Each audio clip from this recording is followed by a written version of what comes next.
Does anyone have any questions or things that have been on your mind and you haven't had an answer for it?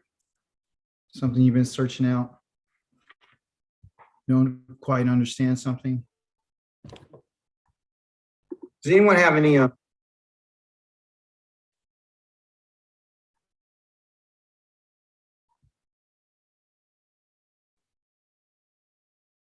take it no. Okay.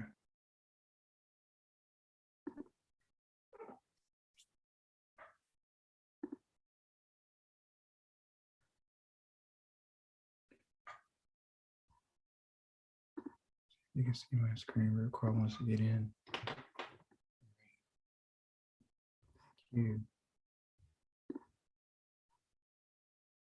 Thank you, Dr. Red.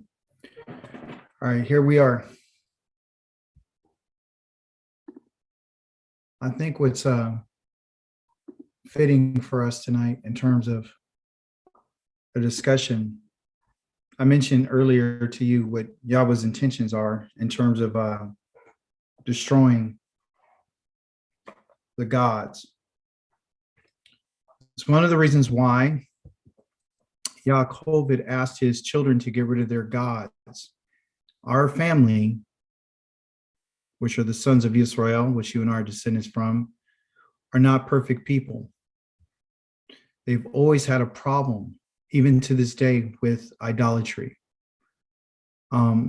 Idolatry is the number one no-no with the Most High.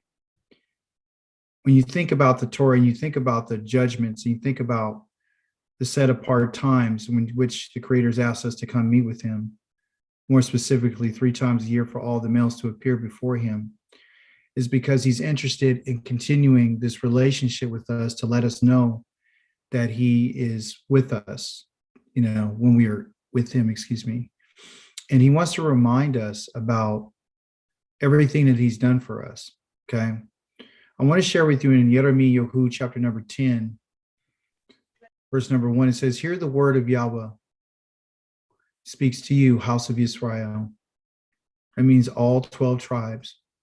Here is what Yahweh says. Don't learn the way of the Goyim, and don't be frightened by astrological signs, even if the Goyim are afraid of them. For the customs of the people are nothing. They cut down a tree in a forest. A craftsman works it with his axe. They deck it with silver and gold, and they fix it with hammer and nails so that it won't move. Like a scarecrow in a cucumber patch, it cannot speak. It has to be carried because it cannot walk. Do not be afraid of it. It can do nothing bad. Likewise, it is unable to do anything good. Reading that description there, someone tell me, what is the Creator talking about?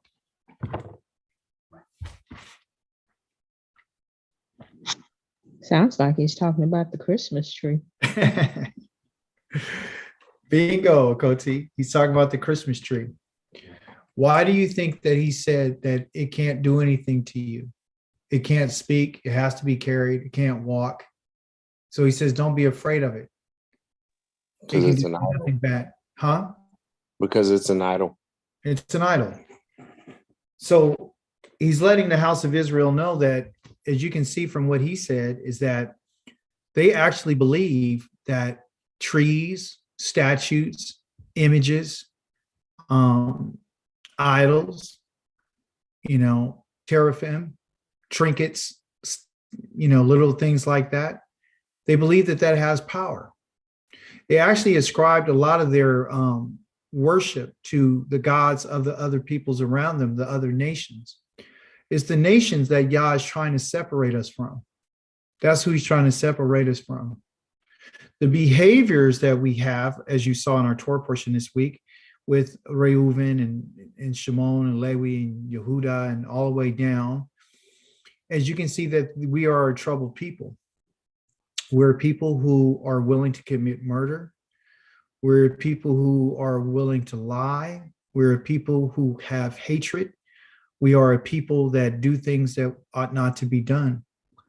And the Most High didn't choose us because there was anything good in terms of us, who we are as a people. He actually chose us because we're like the weakest of all peoples. This is the reason why he chose us, is because we're the weakest of all peoples. Okay. He says you're so weak that, other nations, they don't get rid of their gods, but you've exchanged your glory for that which doesn't exist. And I forgot where it speaks of him saying that even if he went to the other nations, they would listen. Well, when it comes to us, we won't listen. Okay. Our whole goal is to be like other people. And this is the reason why we're in the situation that we're in today, as you had pointed out, Aki Gil, is by us being in these places. It's by being in exile. Okay. Akoti Pam, you're absolutely correct. He's making reference to that, which it sounds like a Christmas tree. Okay. They actually had thought it had some type of power. But listen to what Yah says. Sometimes we read that part and that's where we stop. But I want to share with us a little bit more about the Creator, because he says we don't know how he works and we don't know what his intentions are. If we understood what it was that he's going to do, this would probably change the way that you and I are thinking. Okay.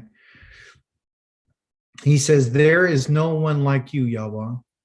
And then he puts this exclamation mark right there. You are great and your name is great and mighty. Who would not fear you, King of nations? For it is your due, since among all the wise of the nations and among all their royalty, there is no one like you. Okay. This is Yirmiyahu talking, praying to Yah. He says, one and all, they are boorish and stupid. Their teaching of their nothings is a piece of wood. So Yah says, if you choose the nothings, you're actually going to become nothing. Okay. Because it doesn't exist. Okay. Silver is beaten into plates and imported from Tarshish, and gold and Uphaz is worked by a craftsman and shaped by the hands of a goldsmith. They're clothed in blue and purple and all the work of skillful men. But Yahweh, Elohim, is the true Elohim, the living Elohim, the everlasting King. And at his anger, the earth trembles and the nations cannot endure his fury, giving us a little bit of insight about what the judgment for the nations are going to be like. When Yah comes, it's not going to be nice. It's going to be the worst thing that you've ever seen on the face of the earth. It's going to be the worst. Okay. He says, this is what you must say to them. Now, here it is. This is in, quotation here. This is what you must say to them. The gods that did not make heaven and earth will perish from the earth and under heaven. That's what he was told. This is what he said you must tell the children of Israel. Everything that you and I put our confidence in is going to be destroyed. If our confidence is in, people, he's going to destroy them. If our confidence is in our wealth, he is going to destroy it. If it's in anything but him, he's going to destroy it. Yah hates and detests anything and anyone that you and I would give our attention to. This is what he says to the children of Israel. I forgot exactly where in Jeremiah, but he makes reference to the crimes that his children have made against him. He said, you committed 2 crimes against me. Where does it say early? You committed crimes against me. And you put confidence in things that you shouldn't put confidence in. And because you've done this, Yah says that I'm going to destroy the very things that you put confidence in. I'm going to destroy it. Back on. Is it Jeremiah 2:13? Is that what you're talking Let's about? see. Let's see.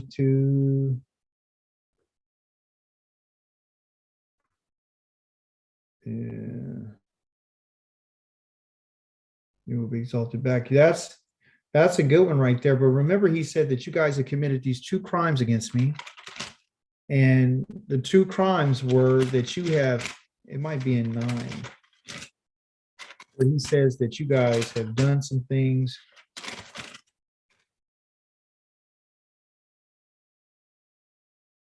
Oh, I can't find it.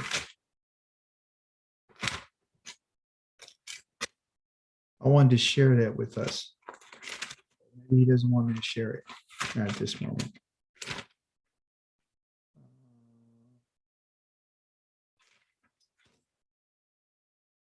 Oh, I've been looking in the wrong book. Forgive me.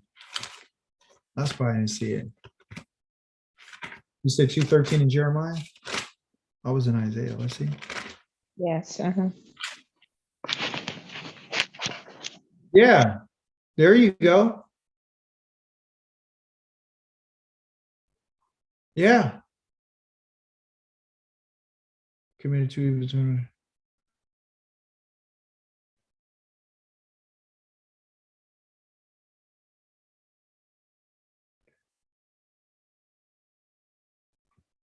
And I take my case against you. Let's read that right quick.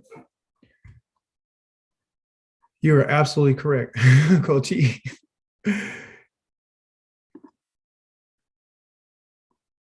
How'd you know that?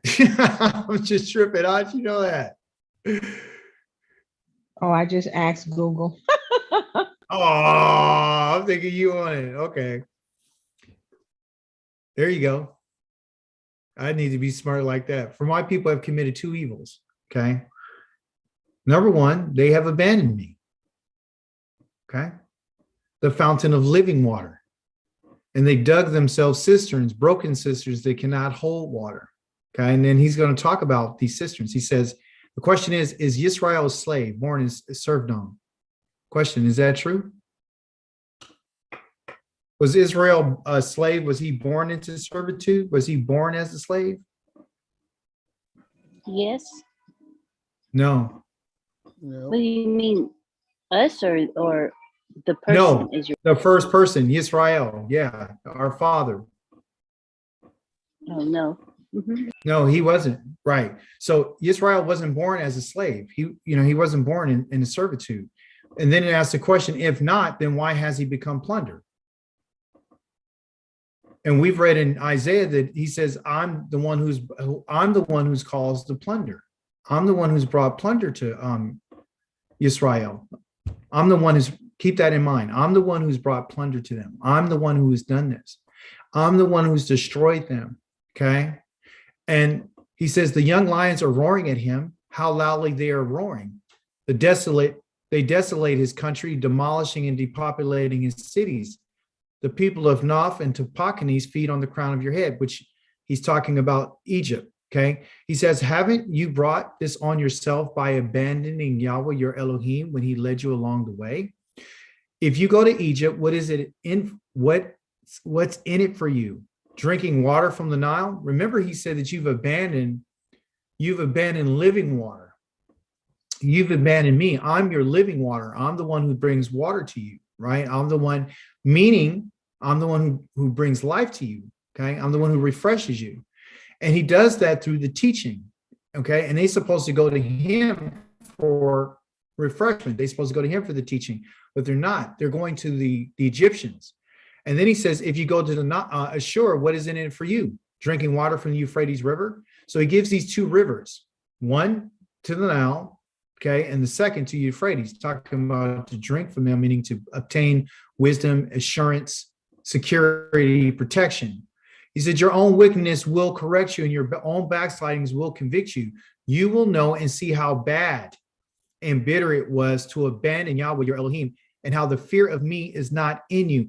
The fear of Yahweh is a requirement for us to even be in his presence. It's for us to even be his people. That's number one. He said, I've come this way so that they would fear me. But he's saying the fear of me is not in you. Meaning like you don't listen to anything I've said. He said, for a long time, for long ago, I broke your yoke when I snapped your chains. And you said, I won't sin. What's he making reference to right there?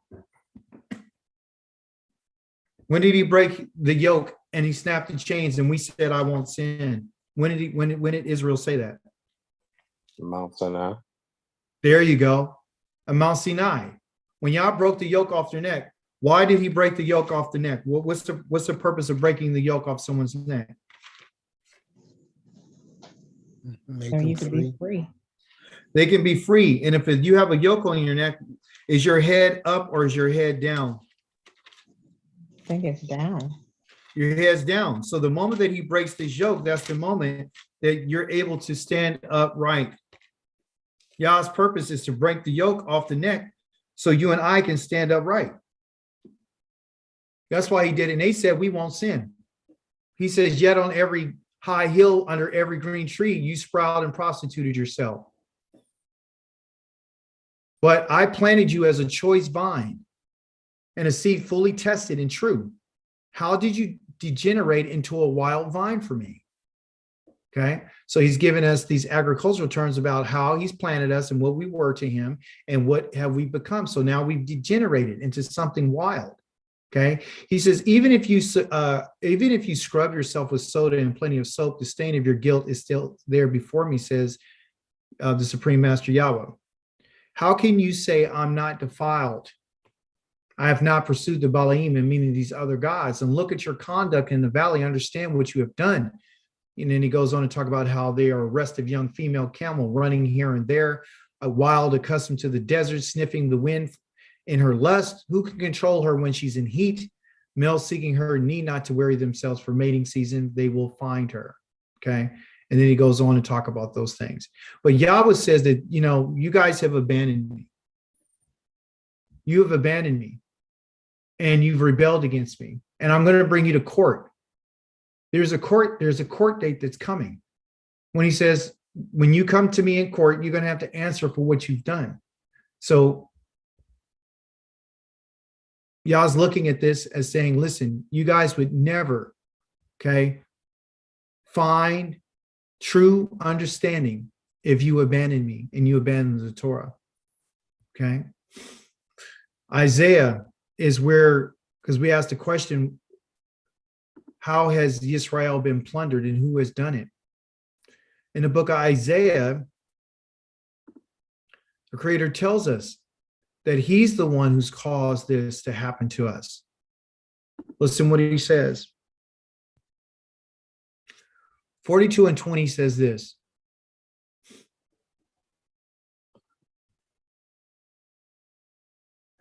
You see much, but you don't pay attention. You open your ears, but you don't listen. Yahweh was pleased for his righteousness' sake to make the Torah great and glorious. This right here is the purpose of Yah giving the Torah to the children of Israel. It was through us that's how the Torah becomes great. The Torah was never given to anyone else except for us. Yah doesn't know any other family on the face of this earth except for us. We're the only people that he's ever spoken to. We're the only people that's supposed to understand the Torah.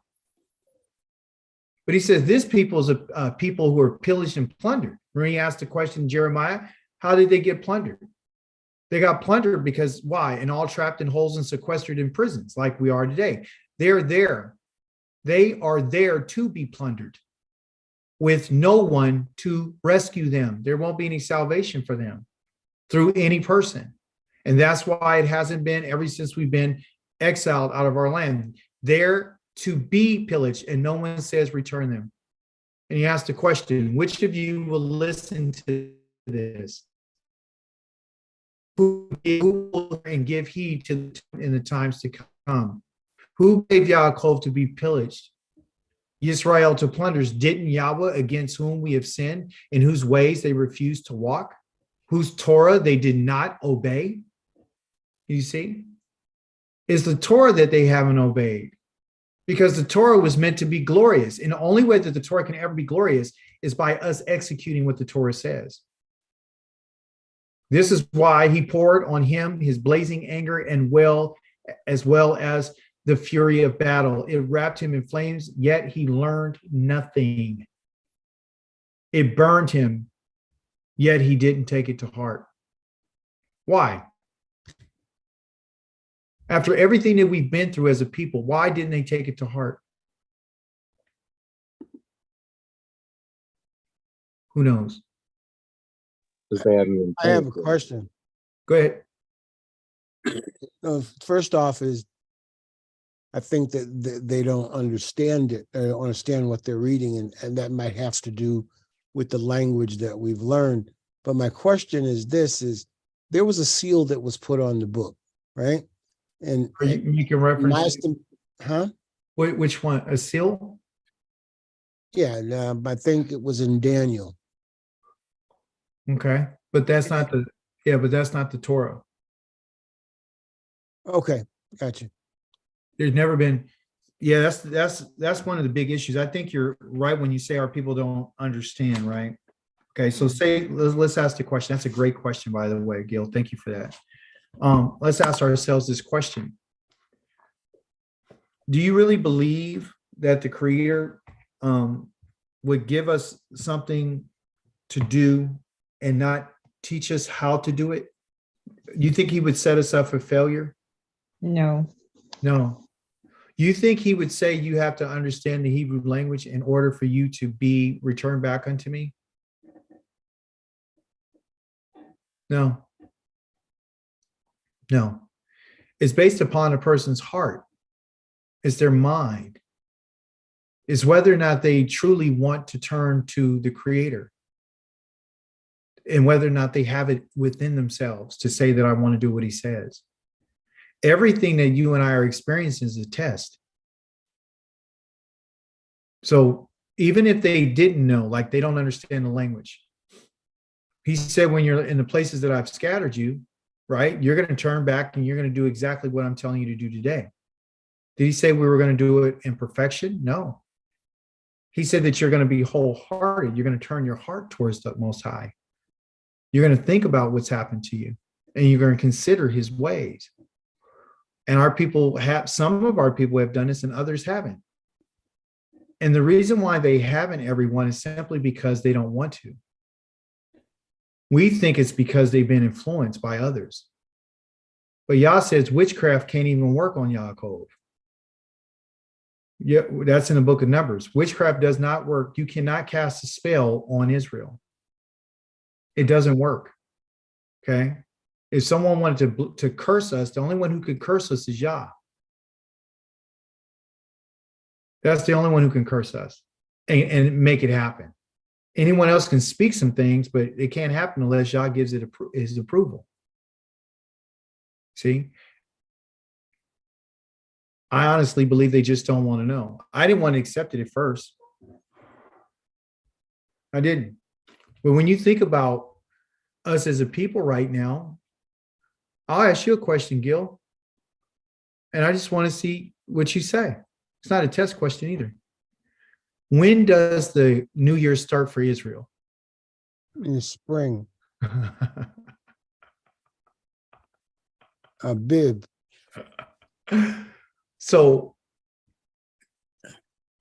was that hard, or did you just accept it? Or do you have visual observation of that, right? So that right there is a teaching from the Most High, right? So if someone came to you and told you that the New Year is on January the 1st, what would you say? Oh, that's not my New Year's. In my question originally had to do with the seal that was put on the book, which made me think that we didn't understand what was in the book. And I thought that book was the Torah, even No. though it was written in Daniel. No, the book of Daniel, number one, the book of Daniel was written, I think, 100 to 200 years after he apparently lived. Okay, that's number one. Number two, Daniel is not a prophet. Daniel never prophesied. He never prophesied. Okay. And what I mean, there wasn't a prophecy though. Right, but the thing is, it's like he said, well, the book is going to be sealed, right? Those writings said it's going to be sealed to a certain time. And the same thing they quote over in the book of Revelation. The divisions of the writings is as follow. The only words that matter to anybody in the family of Israel is the words that were given to us on Mount Sinai. Those are the words that the Most High is going to hold us accountable for. He's not going to hold you and I accountable for words that were spoken by Daniel. He actually didn't write the book or have the book of Isaiah written for us to look as an instructional manual. It gives us clues and ideas and warnings about what's coming. And it tells us about the future, about what our day is going to be like. But it has nothing to do with instruction. The instruction, Yah sends a, let's ask the question, why would Yah send a prophet in the first place? Why did he say, I'm going to send a prophet to you? To inform you. Inform you about what I'm going to do. Mhm. Okay. I'm not going to do anything unless I tell it to me. Okay. So the book of Daniel is it's not a teaching. And it's from a Hebraic perspective, it's not a teaching for us. There's nothing in there. He prays and he uses Yahweh's name, I think, just a few times in his prayer. Okay. And let's go there right quick. I was going to show you right here where it says that, verse 19, he reveals his words to Yaakov and his laws and rulings to Israel. Look, he has not done this for the other nations. Verse 20, they do not know. Okay. So no one else knows him. Okay. So no matter if they took our book and they're trying to regurgitate it to us, they don't know him. Matter of fact, he says that who are the wicked to take my laws and my statutes and put them upon your lips, and you speak them, and then you cast them behind your back. That's in Psalms 50. Well, let's go to the book of Daniel right quick.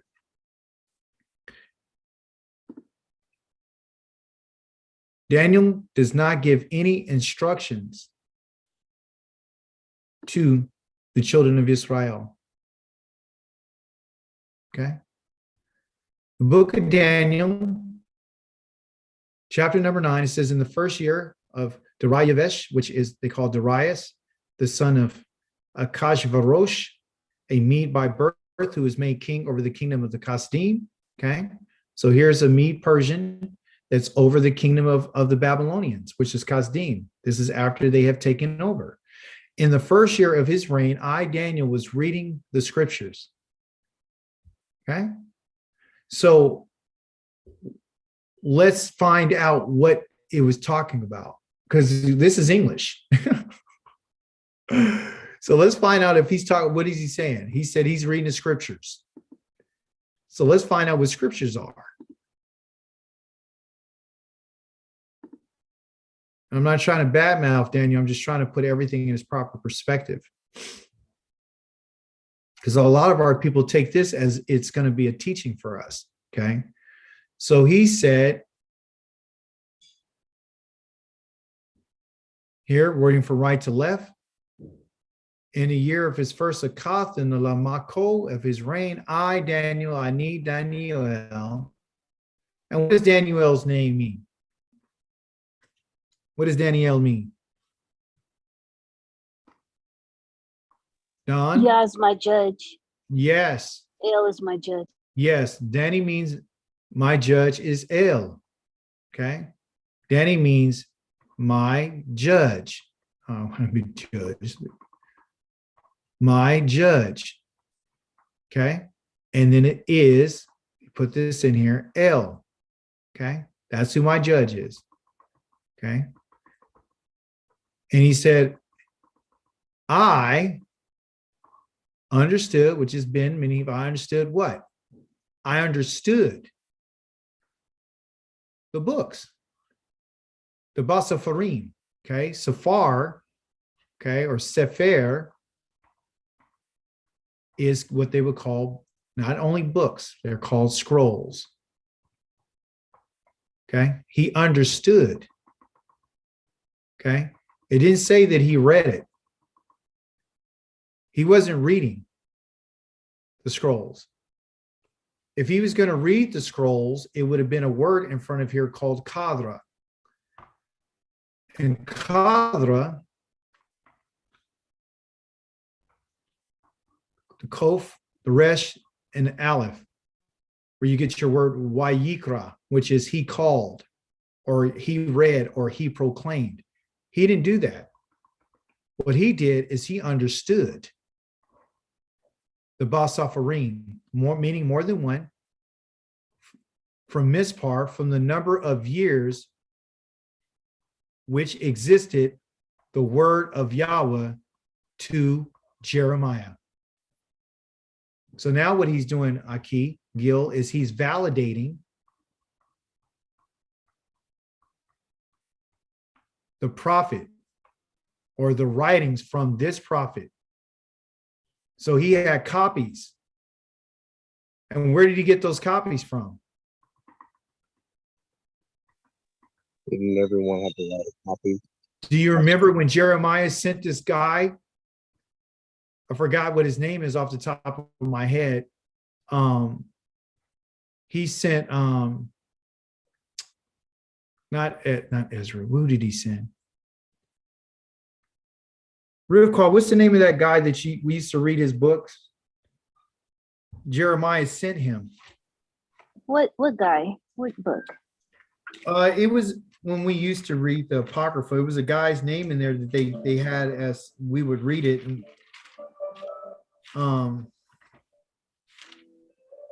The it was Apocrypha? another guy, huh? What?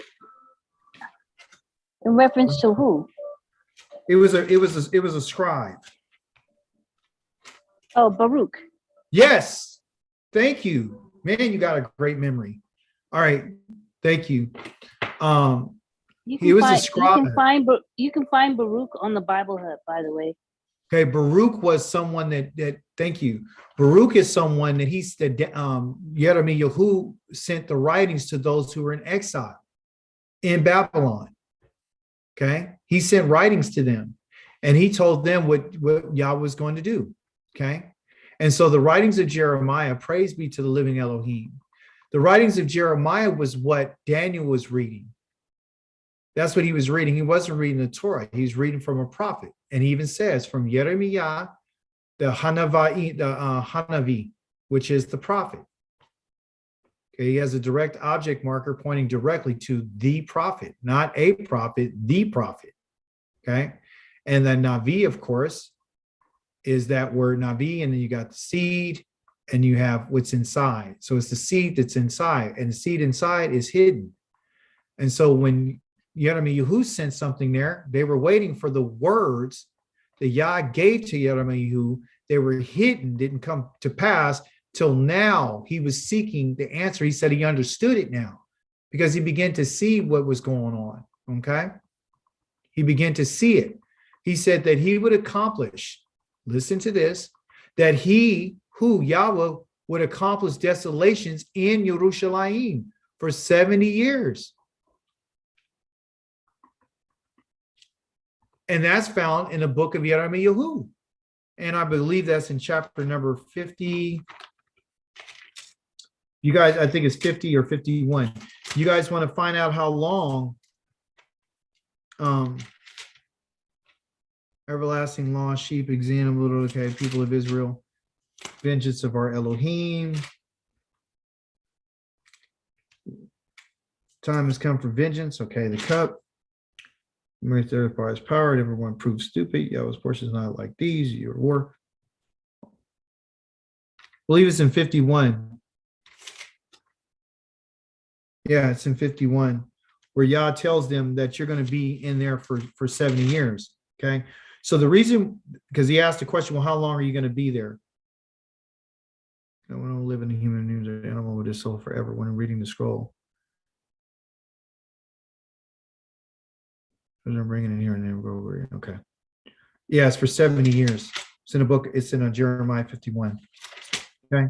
So reason, and why is he seeking this out? Do you guys think? Why is he seeking to find out what the creator?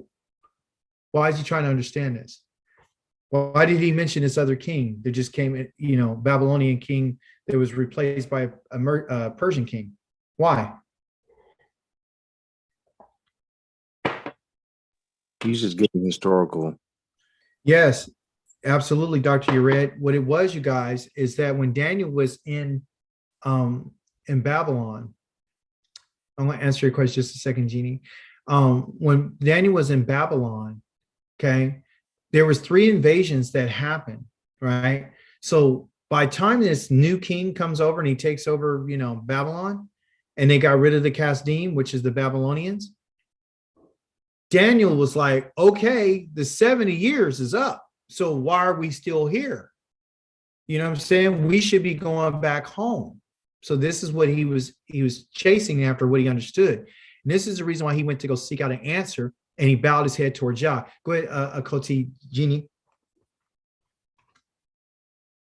Was Daniel, and so obviously he's not Nabi, but was he like a historian He and was like the like person. eunuch in a Yes, palace? he had dreams, and he was a like a court official, right? He was chosen among, like, for example, just like Joshua, I mean, like Joseph was chosen, right, to run things. Yah had favor upon him, right?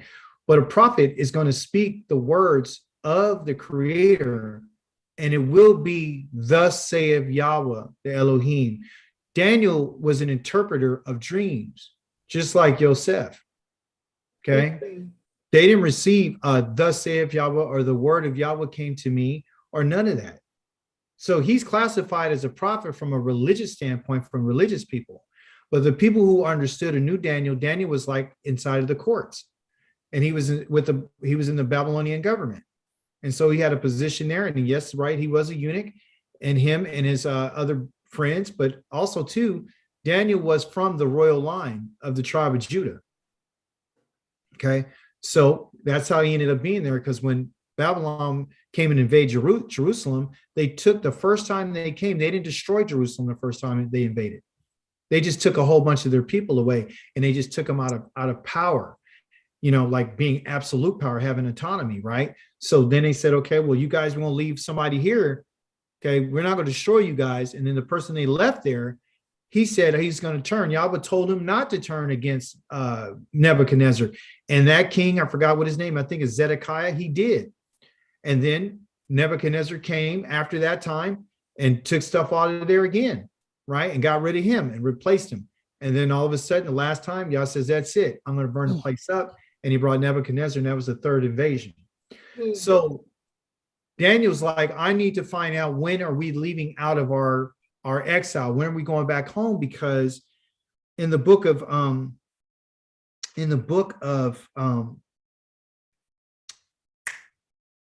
Jeremiah, he said, I was searching out the book of Jeremiah, and look what he found in the book of Jeremiah. Let me just share it with you right quick, so you can see what Daniel was after. Praise be to the living Elohim for giving us this understanding. And thank you for your question, because it's really awesome. So in Jeremiah 51, this is what Daniel said that he was reading. He understood this. Look what it says. Now Yahweh says this against Babel, which is Babylon. Those living in Lev Kamai, which I will stir up a destructive wind. Against Babel, I will send foreigners to winnow her and to leave her land empty. So Daniel read this. They will besiege her on every side on the day of disaster. So he's like, well, the Koresh, Avakorosh is here, Darius is here. So what's the problem? He said, let their archer draw his bow, let him flaunt his coat of mail, don't spare her young men, completely destroy her whole army. In the land of the Kasdim, the slain will fall. Those thrust through by the sword in the streets. Did it happen? Yes, it did. Yisrael and Yehuda are not left widowed of their Elohim, Yahweh Zavaoth, but the land of Kasdim is full of guilt before the Holy One of Yisrael. Flee from Babel, let each one save his life. Don't perish because of her guilt, for the time has come for the vengeance of Yahweh. He will repay her what she deserves. So at this time, this is what the Medes and Persians came to do, right? Babel was a gold cup in the hands of Yahweh. It made the whole earth drink. The nations drank her wine, right? Her wine, meaning her teachings, her religious practices, and all this stuff. This is why the nations have lost their senses, because they're drunk. They're under her influence. Okay. She's had a lot of influence. Babel has suddenly fallen. She is broken. Well for her. Bring healing ointment for her wounds. Perhaps she can be healed. You see? And so this is what he was saying. He was reading. And he understood it like this has already happened. You see? So when Yah said something, it happened. That's how you know that, you know what? So Daniel is not being a prophet. Daniel is just seeking out the prophecies. That should tell us something right there. If Daniel was a legitimate, 100% unequivocal, valid prophet, why is he seeking out the book of Jeremiah?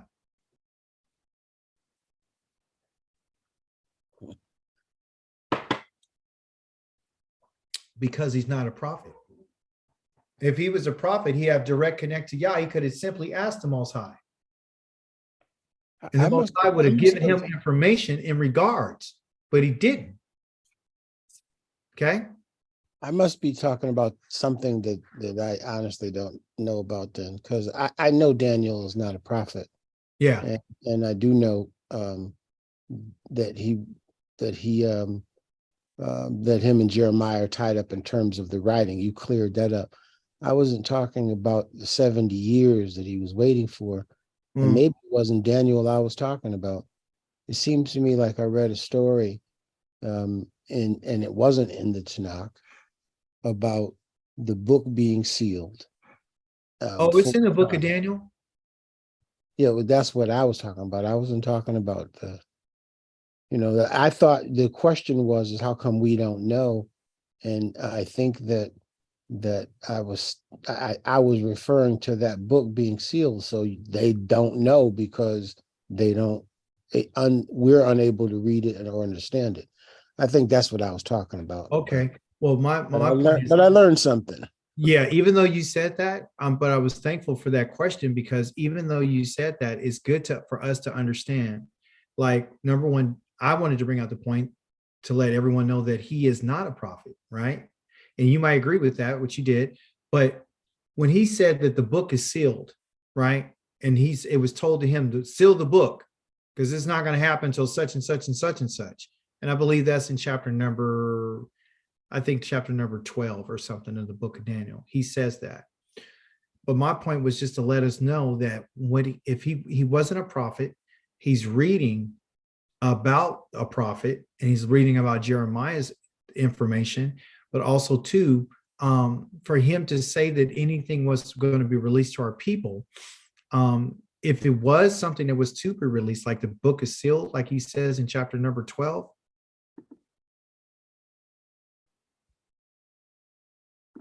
when he says this stuff about, hey, Daniel, close up the book. Here you go. And this is not just for you, Gil. This is for everybody. When he says this in chapter number 12, he says, but those who can discern will shine like the brightness of heaven's dome, and those who turn many to righteousness like the stars forever and ever. But he says, but you, Daniel, keep these words secret and seal up the book until the time of the end, right? Many will rush here and there as knowledge increases. Well, the Christians took this and they went over to the book of Revelation that they wrote, who they think John is the author, but they don't know, said the same identical thing: seal up the book until to the end of time. This end of time right here is dealing with everything that was supposed to happen to the sons of Israel, to his people, during the time of these kings in chapter number 10 and 11, who were going to fight over the land and invade and so forth and so on. And so those things have already happened. So the idea that our people won't know anything because the words that Daniel were given were secret and nobody will know it until the time of the end is not accurate. It's not true. This is a religious way of saying that somebody doesn't know, right? Because keep these words a secret. But the Most High says he hasn't spoken to us in a secret. The Most High has not talked to us in a secret. Daniel's words are not Torah. Okay. So when we look at what Moshe had said, Moshe told us what the Most High said. Okay.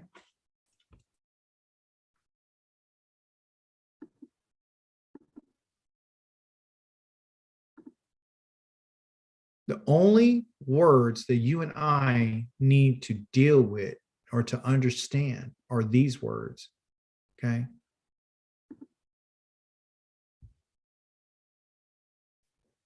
When the time arrives that all these things have come upon you, both the blessing and the curse, which I presented to you, you are there among the nations. Okay. To which Yahweh, your Elohim, has driven you. Then at last you would start thinking about what's happened to you. You will return to Yahweh, your Elohim, and pay attention to what he has said. Now, what he has said, which will be exactly what I'm ordering you to do today. Okay. Those are the words and those are the things that you and I need to pay attention to. The voice that we need to pay attention to is his voice in regards to everything that was ordered to you and your children with all, which is a kol, okay, a tamed mind and all your being, your soul, okay? And then he says, at that point, Yahweh will reverse your exile and show you mercy. He will return and gather you from all the peoples to which Yahweh your Elohim has scattered you. So any other writings is not useful in terms of teaching. Okay, we don't read the prophets for any other reason, just to find out what did he do to them and what did he say about the future. Okay, we can get some clues about what Zion's going to be like. We get information about who the servant is. We get all that. But in terms of the stuff that you and I need to do, we need to do exactly what Yah says. Okay. And only thing that he's ever said is the things that are mentioned in the Torah. And at that point, Yahweh will reverse your exile and show you mercy. He will return you and gather you from all the peoples to which Yahweh your Elohim scatters you. If one of yours was scattered to the far end of the sky, Yahweh will gather you even from there. So this idea also to pack your bags and go to Africa is just not where it's at. Wherever you are, Yah says, I'm going to come there and get you. He will go get you. He will go there and get you. He will go there and get you. Okay. Yahweh will bring you back into the land of your ancestors possessed, and you will possess it, and he will make you prosper there, and you will become even more numerous than your ancestors. Right? Then, after he brings you back to the land, then Yahweh your Elohim will circumcise your hearts and the hearts of your children, so that you will love Yahweh with all your heart and all your being, and thus you will live. Okay, then he goes on to that. Okay, but then he also tells us this. Okay, Yahweh will put all these curses on your enemies and those who hated you and persecuted you. But you will return and pay attention to what Yahweh says and obey all his mitzvot which I'm giving you today. That's what we're going to do. Okay. Then Yahweh Elohim will give you more than enough in everything you set out to do. The fruit of your body, the fruit of your livestock, the fruit of your land will all do well. For Yahweh will once again rejoice to see you do well, just as he rejoiced in your ancestors. Now, verse number 10. However, this is conditional. All this will happen only if you pay attention to what Yahweh your Elohim says. Not Daniel, not Isaiah, not Jeremiah. Well, they spoke in Yahweh's name about the situation that the children of Israel are going through and our future. But in terms of what we're supposed to be doing, if you notice when Yah talks in the book of Jeremiah or Isaiah, he's always warning people to do what? What is he telling them to do?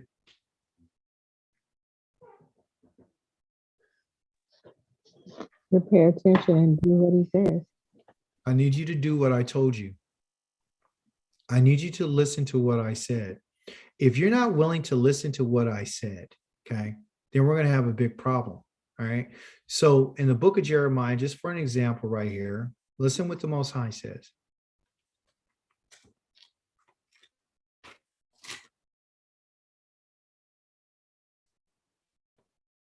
Yah tells them something. The word came to Yirmiyahu from Yahweh.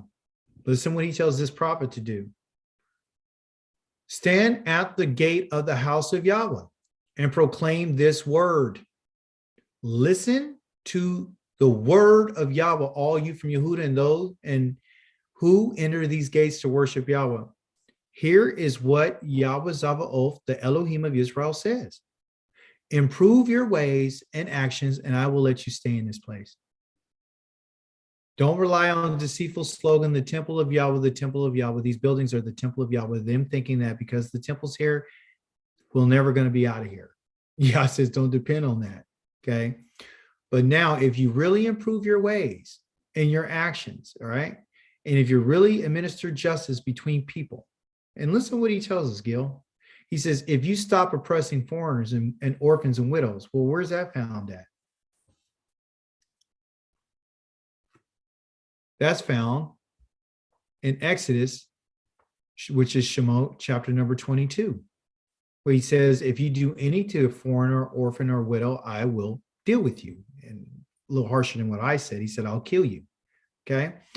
If you stop shedding innocent blood, okay, that's in the Torah. If you stop following other gods, that's in the Torah, to your own harm, right? You stop following other gods. Then I will let you stay in this place, in the land I gave to your ancestors forever and ever. Okay? If you stop relying on deceitful words, is your hand up, Jeannie? You want to ask a question? Can you see my screen, everyone? Yes. Look, you're relying on deceitful words that can't do you any good. Okay? And listen what he says. He says what? First, you steal, murder, Torah, swear falsely, Torah, offer to Baal, that's in the Torah not to do. And other gods you haven't known, that's in the Torah. Has he not warned us and told us what to do? Then you come and stand before me in this house that bears my name and say, we're saved. So that you can go on doing these abominations. Stealing is an abomination, murder, committing adultery, and swearing falsely. Okay? Is this not in the 10 words that he spoke to the children of Israel from Mount Sinai? Yes. He says, do you regard this house, which bears my name, as cave for bandits? You know, I can see for myself what's going on, says Yahweh. All right. So he's letting them know that I'm warning you to turn. That's all I've ever done. His message has always been the same. Okay. More specifically,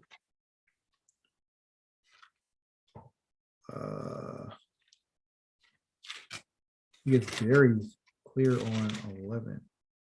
Okay, here you go. Finally, I'll leave you with this. Oh, I didn't mean to do that.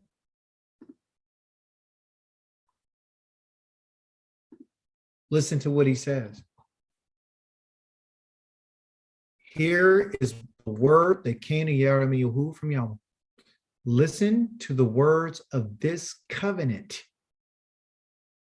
Then speak to the people of Yehuda and the inhabitants of Yerushalayim. Tell them what Yahweh, the Elohim of Israel, says. This is a theme. You see? So Daniel has never said,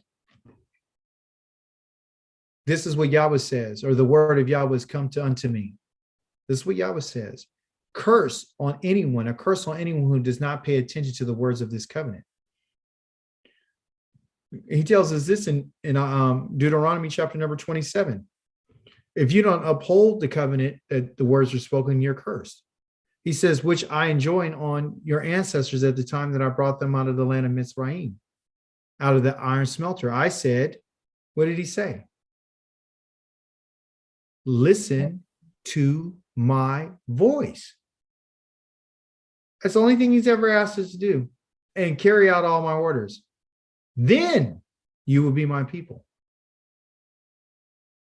and I will be your Elohim, so that I can fulfill the oath that I swore to your ancestors, which is Abraham, Yitzchak, and Yaakov, okay, to give them a land flowing with milk and honey as it is today. Then I responded, Amen, Yahweh.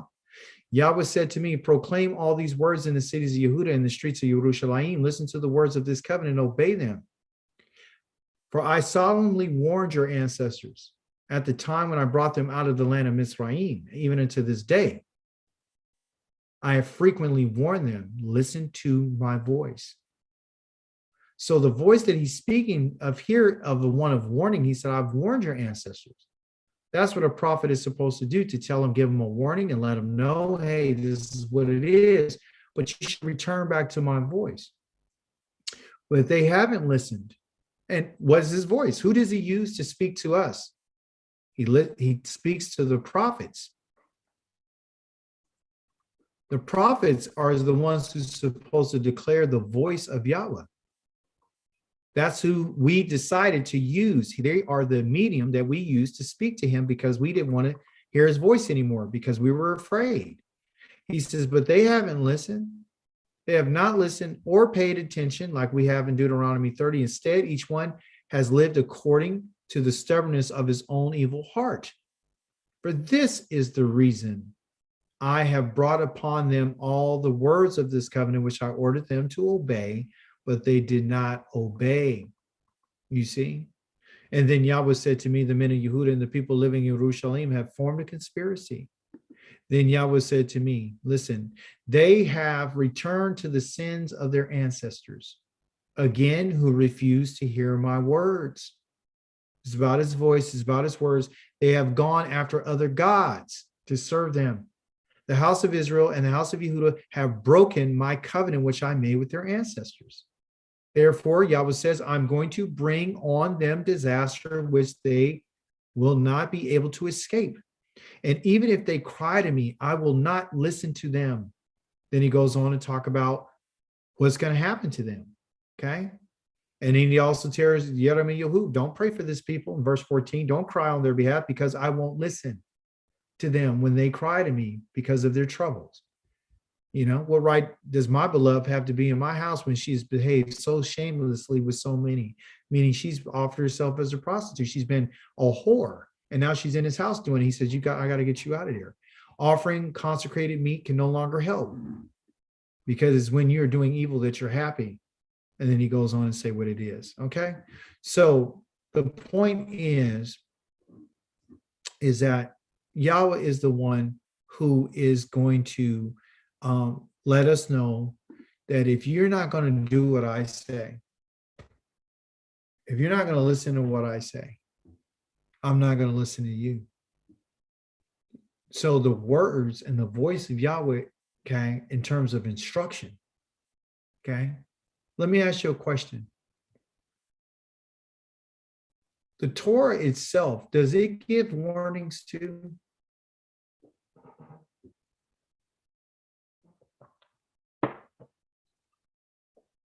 Does he tell you, if you do this, I'm going to do this to you? Yes. Yes, he does. Okay. So the reason why he's given a prophet is because during that time, he wanted us to know why we're in our land. Okay. I'm going to warn you about not listening to me. I'm going to help you. Someone's going to try to do something to you. I'm going to help you. Is there any prophets today?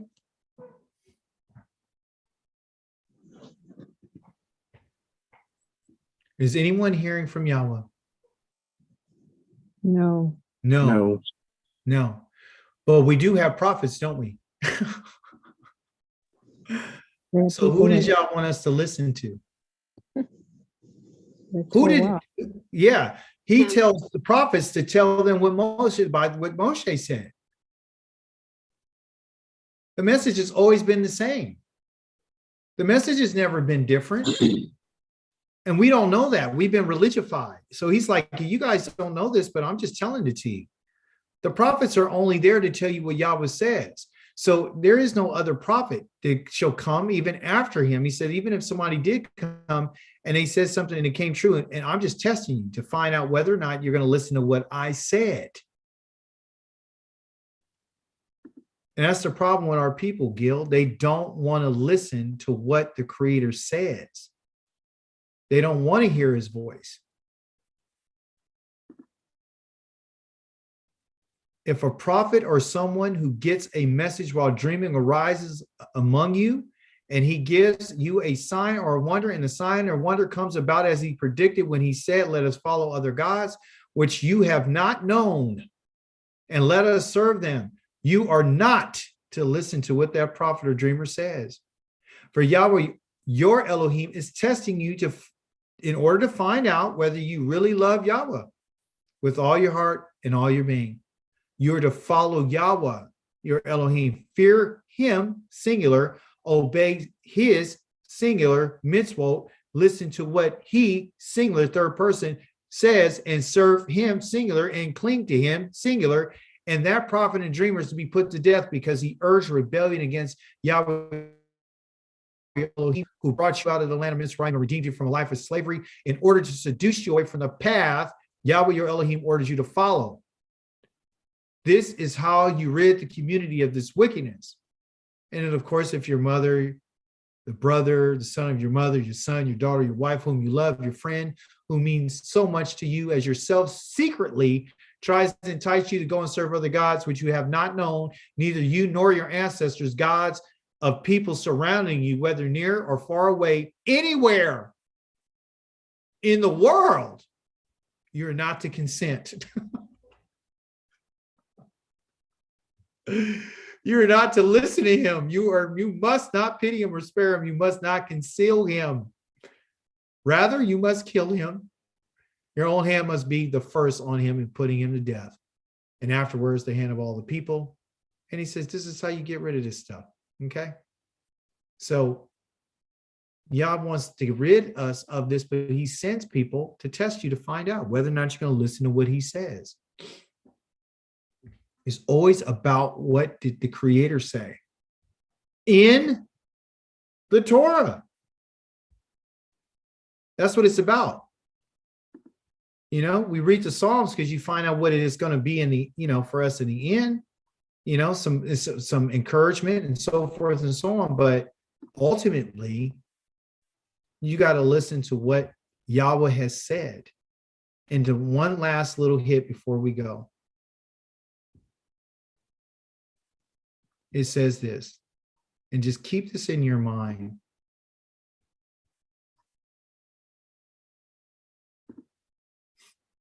We know in the book of Ezra, they went to the Torah of Moshe. They went to the Torah of Moshe. That's when they came back from exile. They went straight to the Torah of Moshe. They didn't go to any other book. They went straight to the Torah.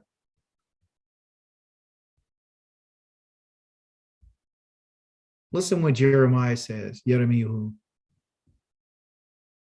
He says, for 23 years in verse number 3, 23 years since the 13th year of Yoshiyahu, the son of Ammon, king of Yehuda, and today, the word of Yahweh has come to me for 23 years. And I have, as I told you, proclaimed his kadra. Okay. Daniel never did that to you on numerous occasions. But what? You haven't listened. Moreover, Yahweh sent all his servants, the prophets, again on numerous occasions, but you didn't listen or pay attention. The message was always, every one of you turn back from his evil way, from your evil actions, then you will live in the land that Yahweh gave you and your ancestors forever and ever. Don't follow other gods by serving and worshiping them. You'll find that in the 10 words. Don't provoke my anger by things which your own hands have made. Then, which is the in 10 words, then I will do you no harm. But you wouldn't listen to me, says Yahweh, so that you could provoke me with your products of your hands to your own harm. I'm going to harm you because you brought this on yourself. Therefore, here's what Yahweh Zavaoth says. Because you haven't paid attention to what I've been saying, what, through the prophets, I'm going to send all the families of the north, says Yahweh, and for my servant Nebuchadnezzar, the king of Babel, he was his servant, and bring them against this land, against its inhabitants, against the surrounding nations. I will completely destroy them, making them an object of horror and ridicule and perpetual ruin. That's what I'm going to do. You see? Moreover, I will silence among them the sounds of joy and gladness and the voices of the bridegroom and bride and grinding millstones and the light of lamps. The entire land will become a ruin, a waste, and these nations will serve the king of Babel for 70 years. And this is what Daniel was concerned with, because the 70 years was over. It came to 70 years. He's like, it's over. So why are we still here? But what he didn't understand is when Jerusalem was going to be burned, not when they first left. He was the first ones who went exilic. And there was others who came after him. So the time that he was in there, he's like, I've been here for over 70 years. So is this prophecy in Jeremiah coming true? But when the 70 years are over, I will punish the king of Babel, the nation, for their sin, which he did with the Medes and the Persians, says Yahweh, and I will turn the land of Kasdim into everlasting ruins. And that's what he was waiting for. You see?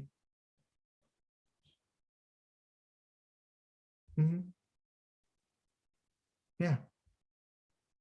So what we learned tonight is, I just had to take a detour, is that we haven't listened. We haven't listened to Yah. We've been listening to everyone else's books and everyone else what they're doing. They're reading the Apocrypha. They're reading the New Testament. They're reading some of the what they call intertestamental books. You know, they're reading the Pseudepigrapha. They're reading the Jasher. They're reading Jubilees. They're reading the Maccabees. They're reading all those other books. And I can debate, so, well, they're not written in Hebrew. They don't care. So the only thing that you and I have to understand is the only words that you and I should be listening to is the words that came from the mouth of Moshe, because that's the only one that Yahweh has ever spoken to face. Yah has never spoken to any of these other prophets like he spoke to Moshe. You can find that in Deuteronomy chapter number 34. He says, there has never been and never will be another prophet like him. He had a very intimate relationship with Yah. So even as mighty as Elisha was, or Elijah, or Jeremiah, or Isaiah, Yeshayahu, or whoever it was, Nehemiah is not a prophet, but the religious people got him as a prophet. Daniel's not a prophet, but they list him as a prophet. Ezra wasn't a prophet. He was a Torah teacher. They list him as a prophet. They list all these other people as prophets. You see? So you got to be careful what you're reading. And the only book that you and I need to be looking at, the only book, is that what Yahweh said out of the Torah for instruction to get you back. Because that's the reason why we got put out, is it not? He said they abandoned my Torah. They didn't abandon the prophecies, they abandoned the Torah. Who plundered them? I did. Why? Because they wouldn't walk in the Torah. I want to make the Torah glorious and weighty, powerful. And what's going to be taught when we get back home? The Torah. From where? From Zion. You see? So it's always going to be the Torah. It's never going to be anything else. Any questions, any comments, contributions, remarks?